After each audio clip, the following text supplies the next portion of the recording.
જૂના કરારમાં નિયમ છે, નવા કરારમાં નિયમ નથી. બટ એ નિયમ પૂરો થતો નથી એવું નથી. ઈસુ ખ્રિસ્ત એ નિયમની સંપૂર્ણતા છે. શું છે? ઈસુ ખ્રિસ્ત શું છે? નિયમની સંપૂર્ણતા છે. જોઈ લો, એક કલમ તમને વંચાવી દઉં.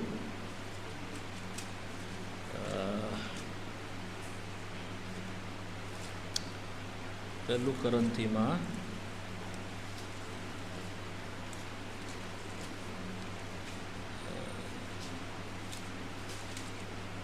રોમીઓનો પત્ર 10મો અધ્યાય 4થી કલમ. રોમી 10:4. રોમી 10:4. રોમન હા, ન્યાયપણું પ્રાપ્ત કરવાના અર્થે નિયમની સંપૂર્ણતા છે. ઇંગ્લિશમાં એ પ્રમાણે છે, the Christ is the end of the law. નિયમની પૂર્ણતા છે. નિયમ જ પૂરો થઈ ગયો.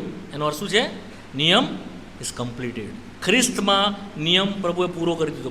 પોતે નિયમ પાડીને સંપૂર્ણપણે અધીન થઈને હવે આપણા માટે કરવાનું રહેતું નથી. બટ ઈસુ ખ્રિસ્તનું જીવન અને ઈસુ ખ્રિસ્તનો આત્મા આપણીમાંથી એ નિયમનો પૂરો કરે છે. માટે વચન શું કહે છે? આપોઆપ તમે શીખેલા થશો. કોઈને શીખાડશે નહીં કે આ પ્રમાણે જા, આ પ્રમાણે કર. આપણે આપોઆપ અંદરથી કરીએ છીએ. That is the new covenant. શું છે? એ નવો નિયમ છે. હવે આત્મિક વાત છે, હમણાં તમને નહીં સમજ પડે, પરંતુ પ્રભુ લેટર તમને સમજાવશે. હું અત્યારે એટલા માટે કહી દઉં છું કે ભવિષ્યમાં તમને આ જ્યારે તમે સાંભળશો તો તમને ખબર પડશે. રોમીઓનો પત્ર 7મો અધ્યાય, રોમી 7:22 કલમ. રોમી 7:22. હા હા, એ કહે છે કેમ કે હું મારા આંતરિક મનુષ્ય પ્રમાણે દેવના નિયમમાં આનંદ માનું છું. બસ. આંતરિક મનુષ્યો તમારા શેમાં? Inner man. તમને ખબર છે, જેવા આપણા નવો જન્મ પામીએ છીએ, પ્રભુ ઈસુ ખ્રિસ્તની પાસે આપણે આવીએ છીએ, આપણો આંતર મનુષ્યો સજીવન થાય છે.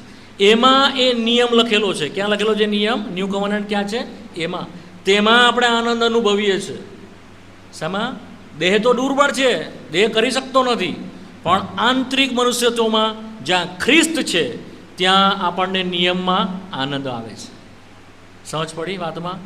આ બધા ડીપ થોટ છે, ઊંડા વિચારો છે. કેવળ ખ્રિસ્ત જ દેવના નિયમમાં આનંદ અનુભવે છે, બીજું કોઈ નહીં. આપણા માટે તો એ નિયમ આપણી વિરુદ્ધ હતો. કલોસી 2:19 પ્રમાણે જે વિધિઓનું ખત આપણી વિરુદ્ધ હતું, આપણી અગેન્સ્ટમાં હતું, પણ ખ્રિસ્તના માટે એ હી ઇઝ ડિલાઇટેડ